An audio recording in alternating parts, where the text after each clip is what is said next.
Hello guys, welcome to my mini vlog. तर आज सकाळी उठल्या उठल्या मयूरला इथे किचनमध्ये कामाला लावलं आहे आणि त्याच्यानंतर मी माझं पाणी वगैरे गरम करून घेतलं आणि ब्लिंकिटवरून काही सामान ऑर्डर केलं होतं. ते घ्यायला यायला खाली पाठवलं. त्याच्यानंतर सामान उघडून बघितलं, प्रोटीन वगैरे मागवलं होतं मी आणि काही सामान होतं ते आलंच नाही, त्यांच्याकडे अवेलेबलच नव्हतं. मग कशाला मारायला देतात काय माहिती. त्यानंतर मयूरसाठी ओट्स बनवायला इथे ठेवले होते मी आणि ती मील रेडी करून घेतली. आणि हे माझ्या बच्चूने माझ्यासाठी फुलं घेऊन आलाय. कुठे खेळायला गेला आणि जिथे फुलांची झाडं दिसले ना, फुलं घेऊन येणार म्हणजे येणारच.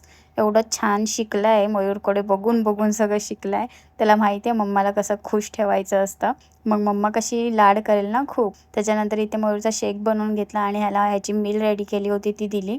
त्याच्यानंतर मग ह्याचं मिल्कशेक फ्रीजमध्ये ठेवलं थंड व्हायला आणि मी पण खाऊन घेतलं. आणि हो, हे कफ्तान जे मी घातलं आहे ना, त्याची लिंक मला खूप जण मागतात नेहमी. दर व्हिडिओमध्ये जेव्हा पण मी घालते लिंक लिंक बोलतात. तर ह्या व्हिडिओमध्ये मी लिंक टॅग केली आहे. तुम्हाला जर ऑर्डर करायचं असेल तर कमेंट करा. आणि त्याच्यानंतर आम्ही गेलो जिममध्ये आणि जिममध्ये याची चालली होती मस्ती. असा होता माझा आजचा दिवस. परत भेटू उद्याच्या व्लॉगमध्ये. तोपर्यंत फॉलो करा. बाय.